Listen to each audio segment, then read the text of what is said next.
What is up, you guys? Hope you're having an awesome day. I'm your host Eamon Hassan and welcome back to another video. Now, contrary to popular belief, The Simpsons is not the only cartoon that has predicted the future. I mean, plot twist, who knew? It's definitely the most prolific cartoon in terms of predicting stuff, but it is not the only one. I loved watching Cartoon Network growing up, shows like the Powerpuff Girls, the Flintstones, Foster's Home for Imaginary Friends, the Jetsons. I loved it all. Which ones will feature on this list? Let's find out. These are the top 10 scary cartoons that predicted the future. Starting us off at number 10 is Caitlyn Jenner. Now, I'm sure we all know who Caitlyn Jenner is. The former Olympic gold medalist shocked the world when she came out as transgender in 2015. Assigned male at birth and named Bruce Jenner, Bruce was the father of the Jenners and stepdad to all the Kardashians and started her gender transition in 2015. Family Guy actually made a prediction about this back in 2009, nearly 6 years before it actually happened. In the episode, Stewie questions Bruce's sexuality by referring to one of her sons and saying he couldn't believe that came out of Bruce Jenner's vagina. Brian then responds saying Bruce Jenner is a man, to which Stewie responds to by saying that's what the press would have you believe, but he's not. Bruce Jenner is a woman, a beautiful, elegant Dutch woman. I mean, not Dutch, but he also wasn't entirely wrong. Caitlyn Jenner is a beautiful woman. I'll give her that. Coming in at number 9 are the Paris attacks. Back in March of 2013, the Cleveland Show aired an episode titled Brown Sized. And if you don't know what the Cleveland Show is, it was basically a spin-off from Family Guy focusing on Cleveland Brown, but it ended up getting cancelled. Either way, in that episode, Cleveland's wife Donna ends up getting a job loading cargo onto planes at the airport. In one clip, it shows Donna loading luggage onto the ramp, and as she throws multiple bags, one of them is a Muslim suicide bomber that has a Paris tag on him. And of course, the real Paris attacks happened in November 2 years later, and of course the show had no way of predicting that, but it's just eerie that they somehow kind of did. At number 8 we have HARAMBE. It's always going to be too soon to talk about HARAMBE, but someone has to bite the bullet and do it, okay? I have to do it. I have to say something. Now, if you've never been on the internet, then you probably wouldn't have heard about the gorilla. Back in May of 2016, a 3-year-old boy was at the Cincinnati Zoo when he climbed a 3-foot fence and got into the moat of the gorilla enclosure. HARAMBE the gorilla then dragged the kid here and there before bringing it up the ladder and onto dry land. In a quick decision to save the boy's life, because apparently a gorilla carrying him to safety was a life threat, zoo officials decided to kill him. So having said that, Family Guy may have predicted this very specific event happening. In the 2012 episode titled Internal Affairs, Stewie gets attacked by a gorilla, and Stewie is obviously a kid getting attacked by a gorilla. Following on the 7th slot of the 2016 presidential elections, the good old Simpsons came in clutch, or I guess not, given the results of the election. In a 16-year-old episode, the show hinted at the possibility of Hillary Clinton becoming president one day. The episode even discussed how appointing Donald Trump would be the worst case scenario, so I mean, they got that bit right too, didn't they? No cap.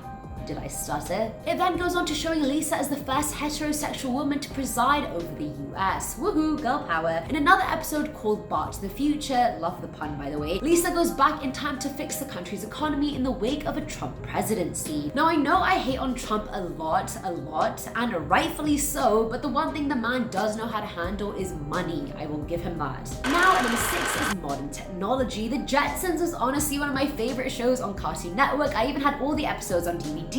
I was a loser. The concept blew my mind, and I truly thought 2020 would look something like that and less like a dystopian novel, but reality comes at you fast, you know? Now, the Jetsons predicted a lot of things like dog treadmills, flat screen TVs, FaceTime and Skype, and literally every other way we can communicate over the internet without a phone. Sure, we don't have a robot nanny yet to take care of the house, but slow and steady wins the race, am I right? I just love the opening credits where everyone in the family just popped out of the car one by one in their pods to go to wherever they were going. It was so cute. Judy, Coming in like a wrecking ball at number 5 is Wrecking Ball. I cried to that song so many times over breakups I hadn't even had yet. Miley Cyrus honestly made me feel a type of way, I'm not gonna lie to you. But did the singer come up with the iconic music video concept herself, or did she steal it from the Simpsons movie? In the movie, Homer, the absolute dumbass, gets caught on a wrecking ball while trying to save his house from getting destroyed. Of course, he doesn't ever get crushed or die since it's a cartoon, but he does swing between a rock and a hard placed bar for quite a while. So I mean, Miley could have easily come up with it herself, I give her credit. The Simpsons could have predicted it happening, I give them credit. Or Miley could have just smoked a blunt, watched the movie and was like,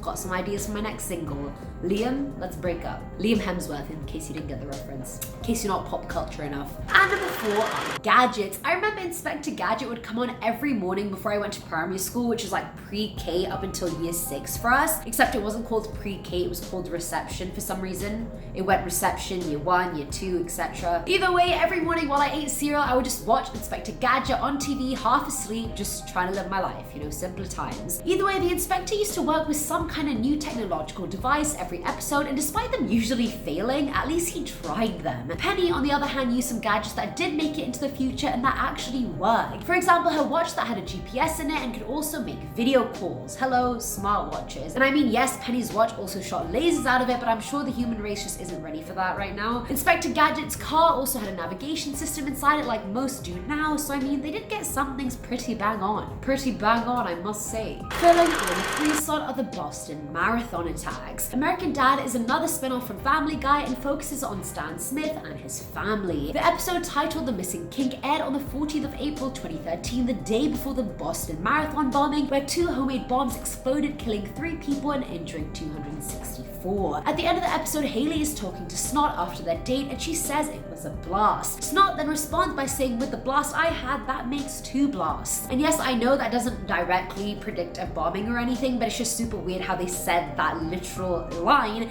the night before 2 bombings took place. It's just too coincidental for my liking. Seth MacFarlane, what are you doing? What ties to the government and Illuminati do you have?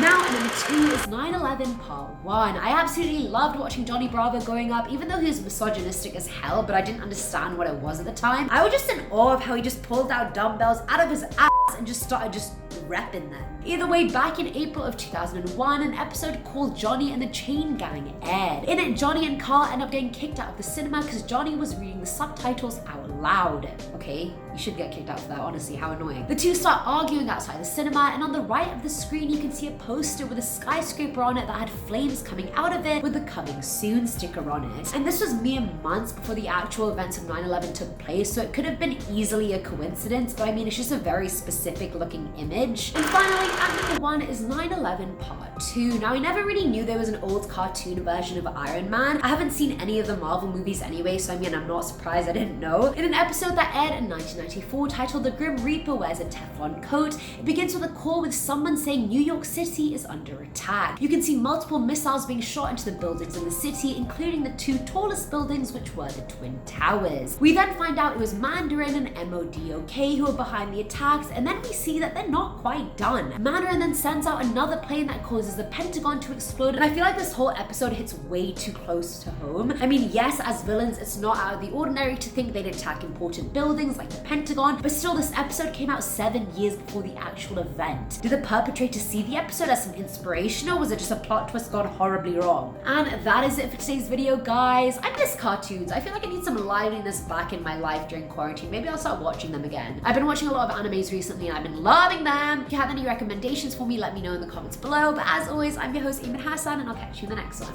Bye. The one thing the man does know is money and how to handle it. Handle it. Yeah. That was Judy the wife? Judy was either the wife or the daughter, I remember. Coming in, I came in like a wrecking ball. Sorry, I had a moment there. Anyway, I don't know.